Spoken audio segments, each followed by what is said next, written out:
When time stops, the universe disappears. It is here all the time, precisely because it is beyond the reach of time, and it cannot be held because time is intermittent.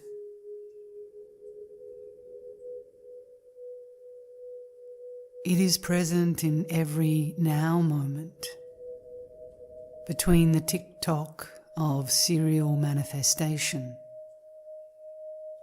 via which it functions indirectly. We know it eternally. It is the background not only of thought, but of every act of living. That is why it is pure function. And what pure function is.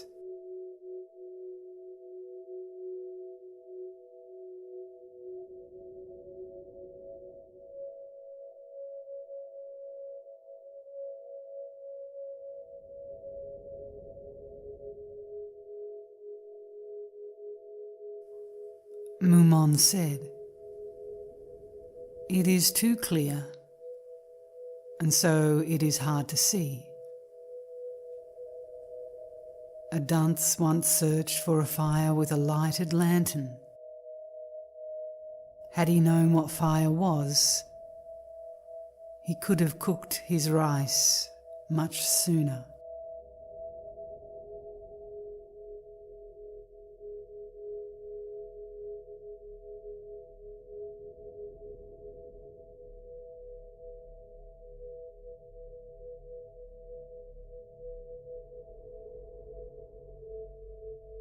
It is the function whose dualistic and temporal manifestation is living, the act of every action, the origin of every thought, the basis of every percept. Not directly what we do, what we think, what we see, which is subject to time, or what we project serially in the sensing as each phenomenal object. It is the living itself of life, not the way we live it objectively.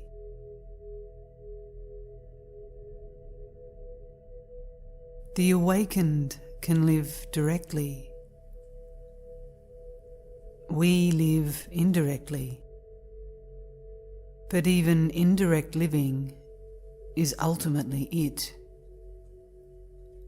For it, not the wooden puppet, the object, is all that we are.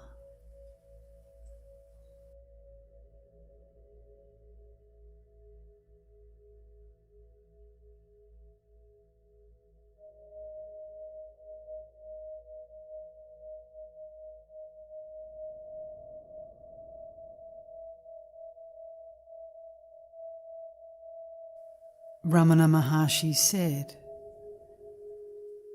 "The mind or the mouth cannot act of their own accord. Recognize the force of the divine will and keep quiet. The mind or the mouth cannot act without the self."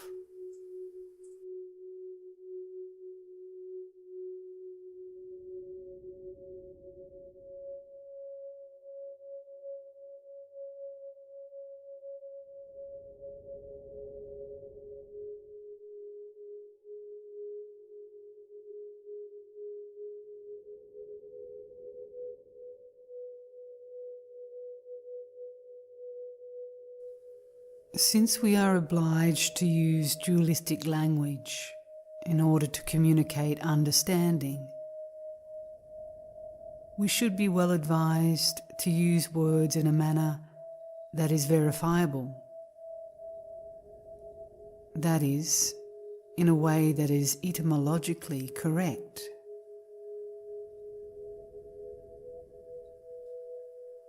To perceive means thoroughly to take hold of. But metaphysically, there is no one to take hold of anything, and nothing to take hold of. Therefore, perception is the first stage of the conceptualization process, and the two elements, perception and conception, form one whole. And that one whole is the mechanism whereby we create samsara.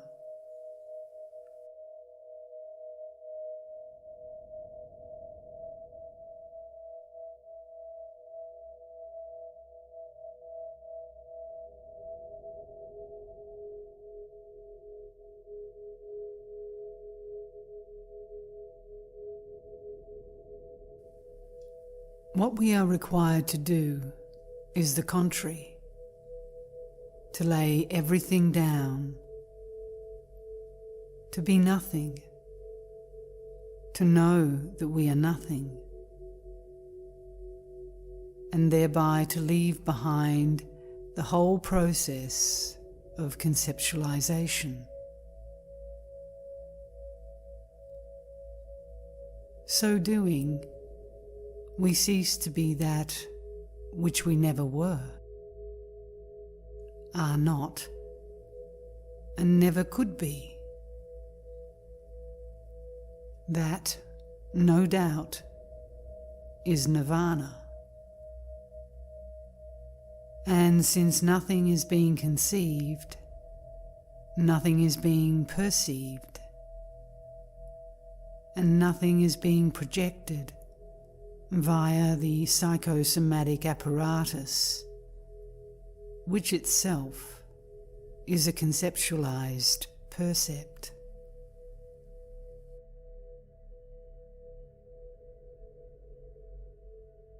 At that moment, the phenomenal universe no longer exists as far as we are concerned.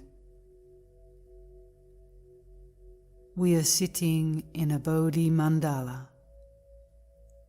in a state of perfect availability. So placed, and automatically, we should re-become integrally that which we always were, are, and forever must be. And that, because it is this, can never be thought or spoken. For this, being purely non-objective, is in a different direction of measurement from any conceptual dimension, being the source of all dimensionality and all phenomenality. This is the sun itself, shining through the dualism of negative and positive, whose rays appear to split into that negative, nirvana, and that positive, samsara, from which arise all phenomena, the perceptual, conceptual universe, including that which we have known as ourselves.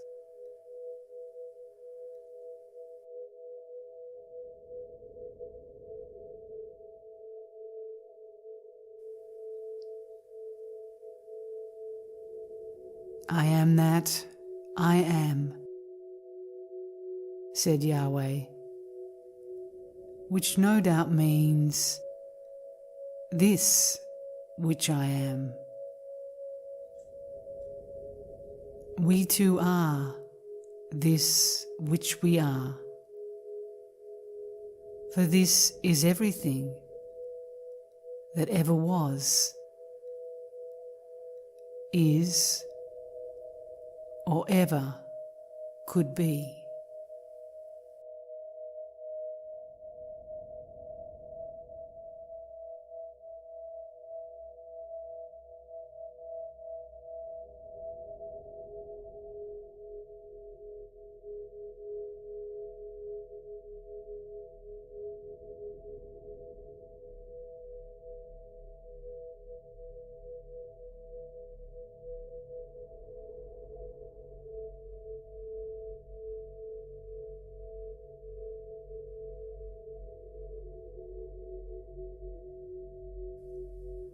That which you seek and cannot find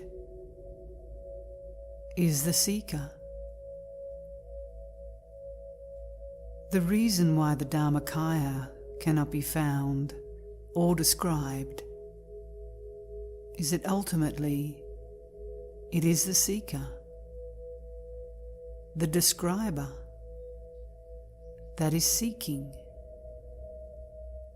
and so would be the subject making an object of itself.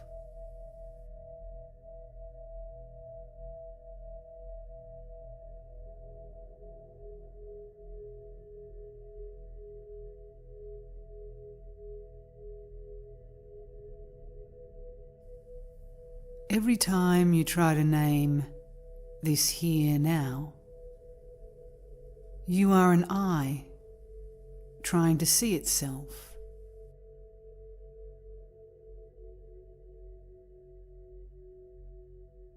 You cannot objectify this which you are, and that which you objectify is that which you are not.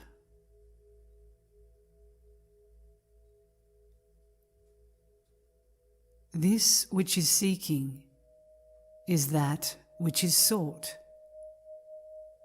and that which is sought is this which is seeking.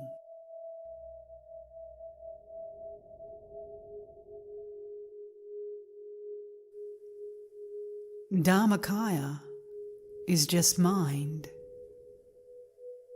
which cannot be found because sought, it is the seeker.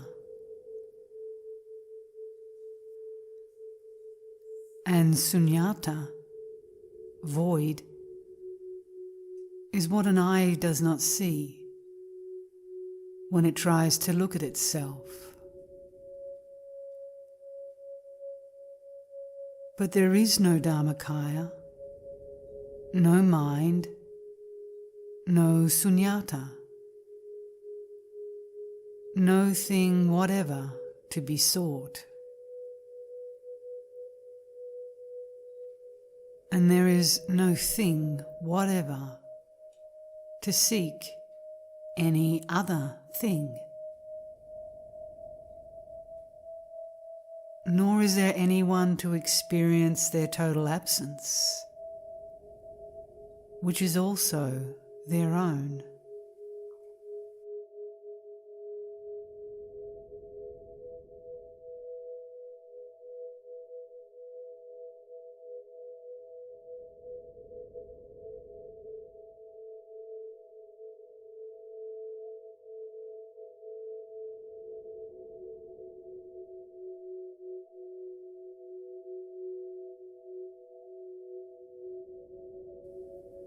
When Bodhidharma told Wei Ko to bring him his mind so that he might tranquilize it,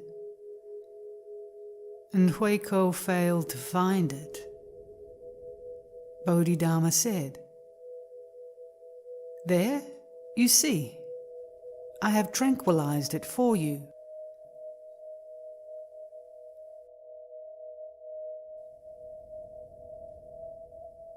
What had enlightened Wei Wu? He had seen that the sought was the seeker, and that the seeker was the sought.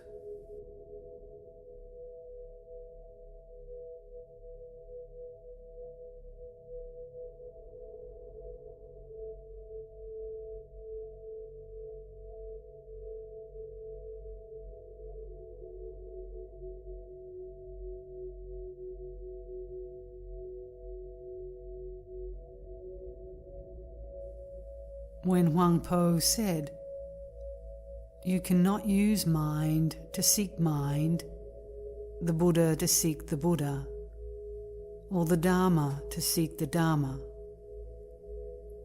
he pointed at the same essential truth. The sought cannot seek, for the sought can only be the seeker.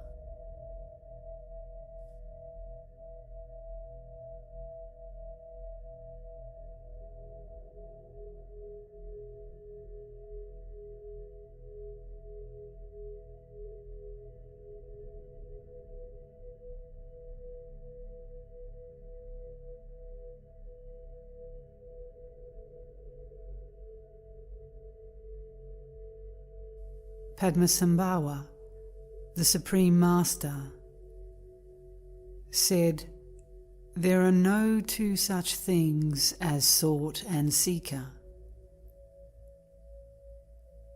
When fully comprehended, the sought is found to be one with the seeker.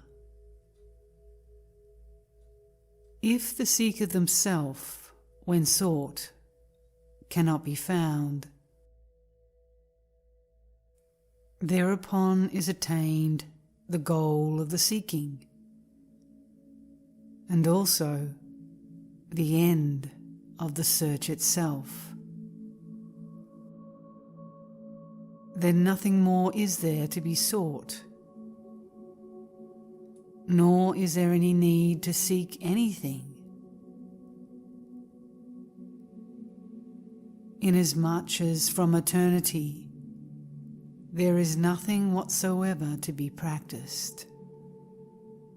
There is no need to fall under the sway of erroneous methods.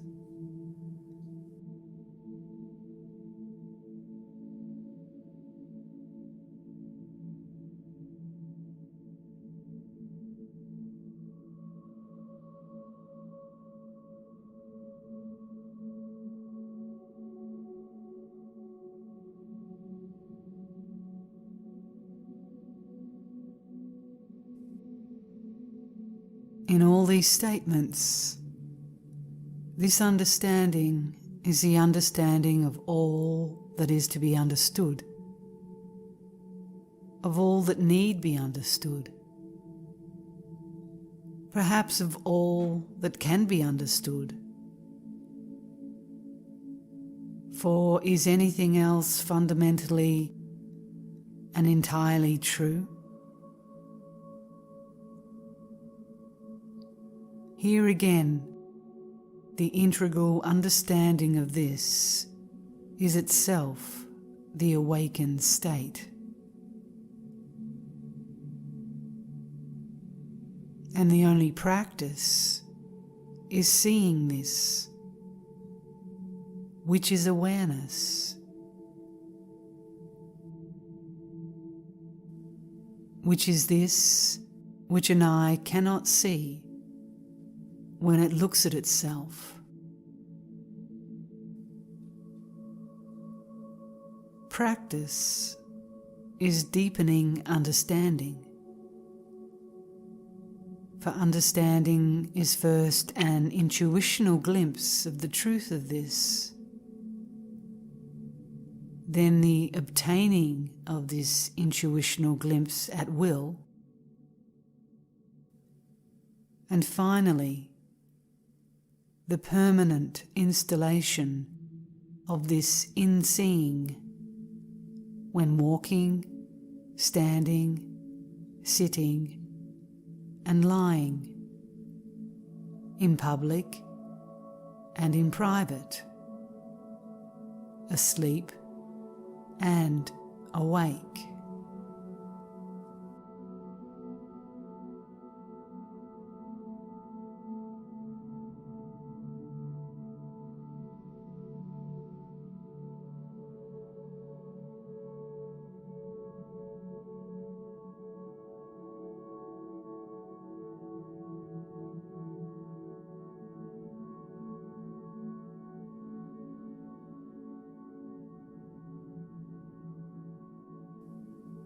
There is no objective ego or self.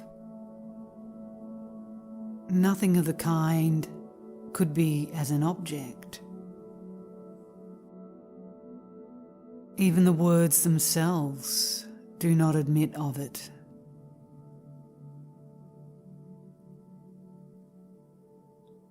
Did the Buddha mean anything but that in his insistence on the non-existence of a self of any kind whatsoever?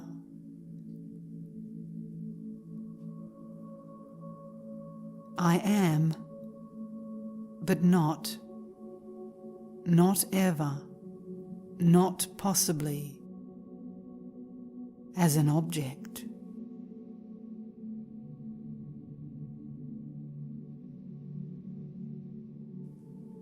Our state of apparent bondage is due to identification with an imaginary objectivization of I. I became identified with myselves, and myselves are all sentient beings. Whenever we think or speak as from the object with which we are illusorily identified,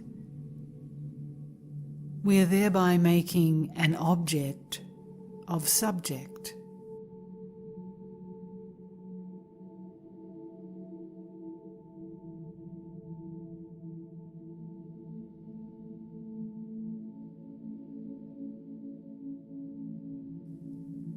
That is why disidentification, or awakening from the objective dream of living, cannot take place as a result of thinking or of speaking. What then am I, since I can never be an object? Evidently, this could never be thought, let alone named, without thereby making me that which I am not.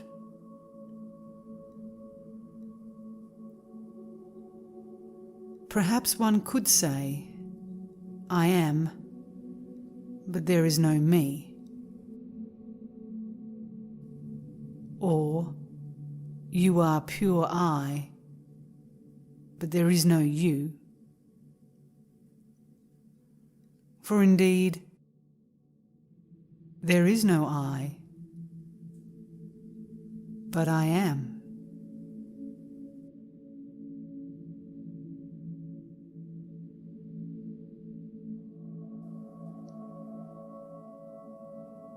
Do not nearly all of us spend our time looking for ourselves as some object other than ourself, as reality, the Absolute, God, Tao, pure mind?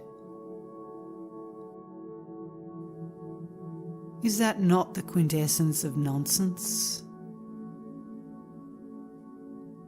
The idea of an I, or of a self, is absurd, manifestly absurd, even linguistically.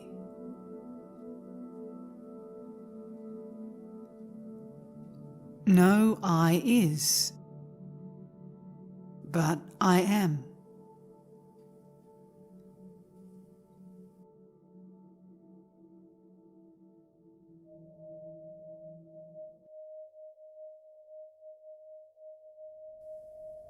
If that is clear, then we must be able to see that that which we are looking for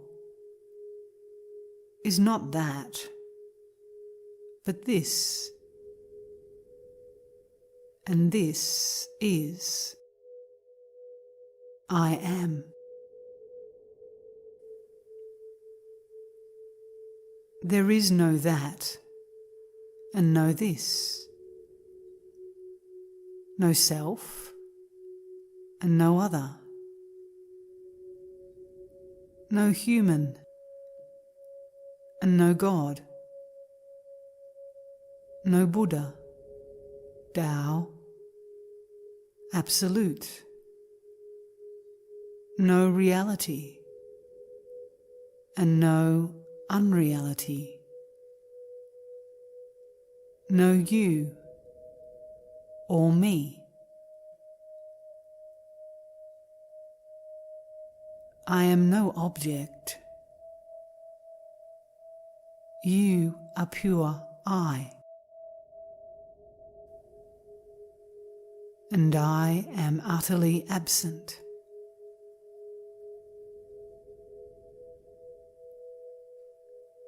We have completed the circle. The sought is the seeker, and there is none.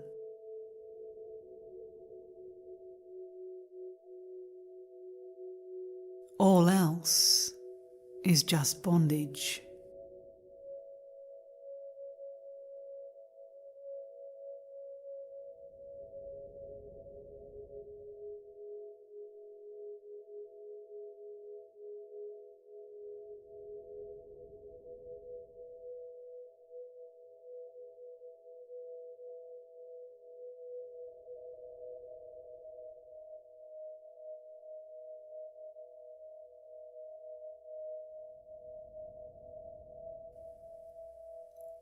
I move. Space becomes as a result of my movement. Time is born as a measure of my movement in space. I have objects because I have become the subject of space and time. Dualism is established. The universe appears. I identify myself with my objects, and there are illusory egos. I suffer illusorily, and suffering becomes universal.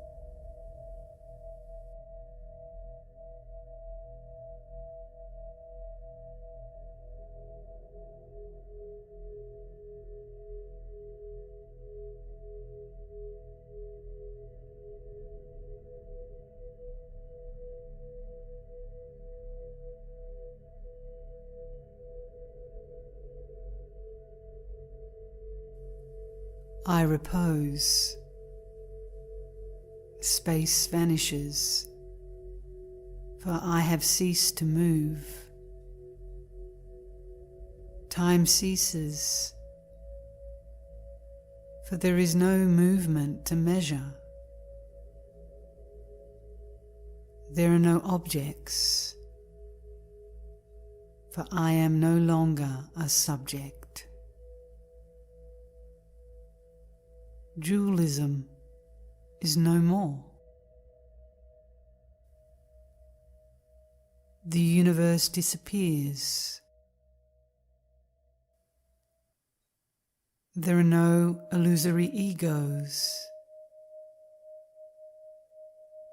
There is no suffering. I am, but there is no me.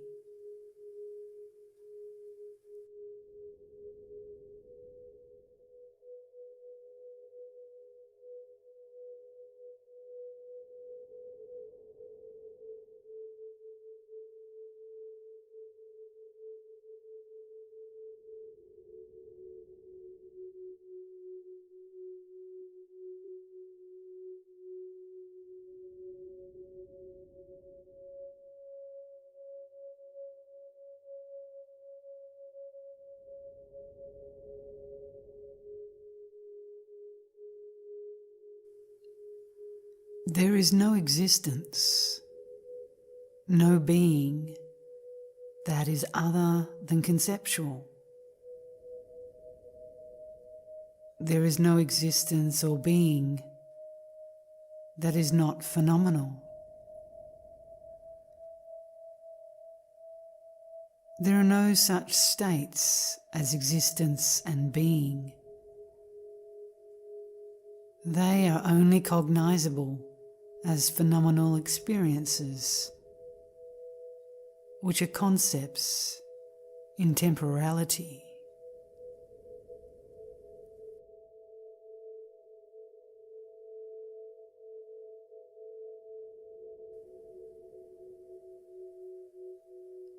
All things appear to be, conceptually, as objects in the temporal universe. No things appear to be in the intemporal universe, wherein they are not at all as things.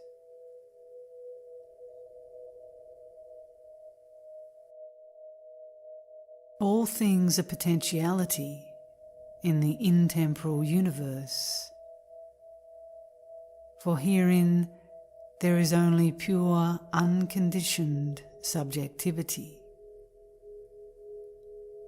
and that is not cognizable as such.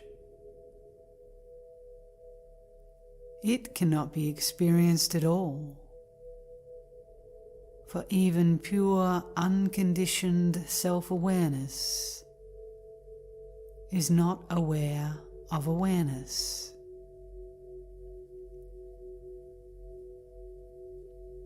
If you believe the Buddha, or if you see it for yourself, in either case, it must necessarily be so.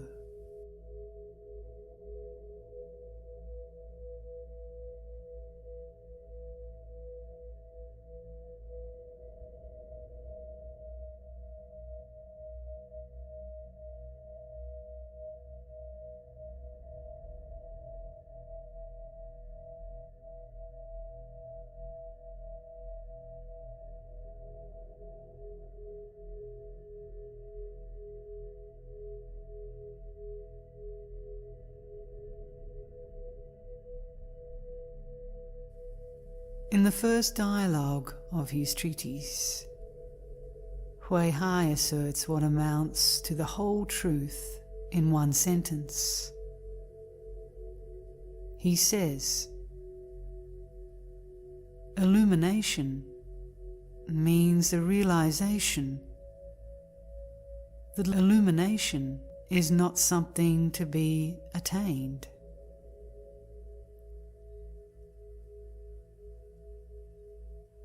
Illumination is not something, for it is not an object. Nor is it not to be attained because we possess it already, as has inaccurately been stated, but because it is this which we are.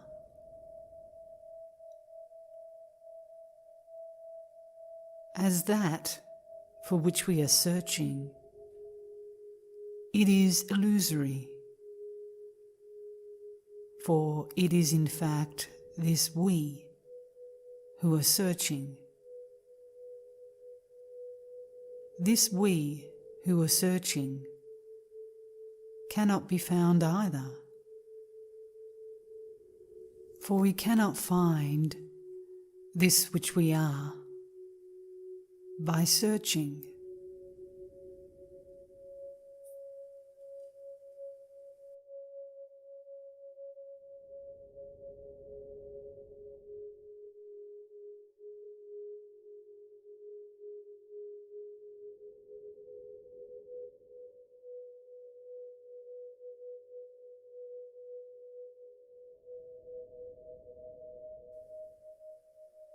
The realization that means illumination, as Wei Hai puts it,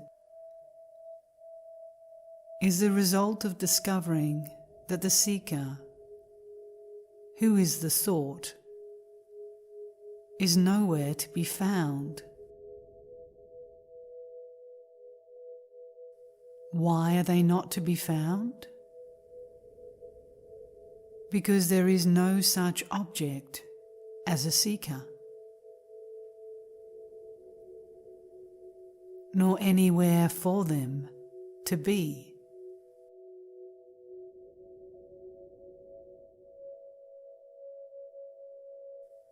There is no object as such at all. Never was, and never will be.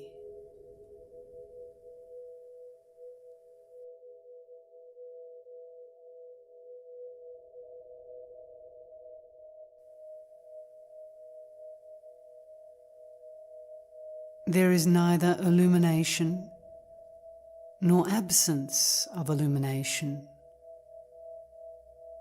neither bondage nor liberation from bondage.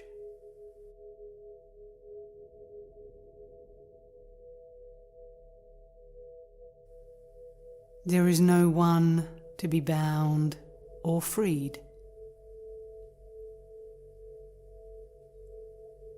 There is only one mind, which is not such at all as an object, and which therefore, having no subject, could never incur any objective effect or condition of any kind whatever.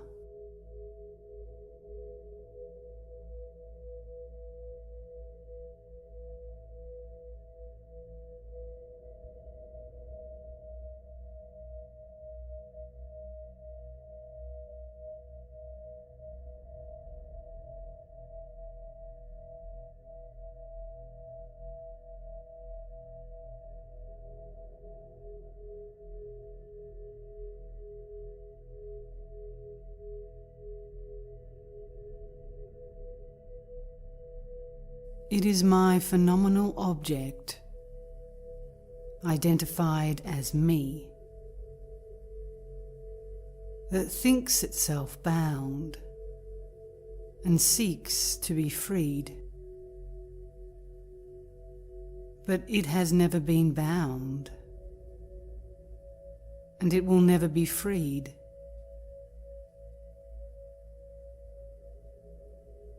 As soon as I no longer refers to it, there is no longer any bondage, nor any freedom,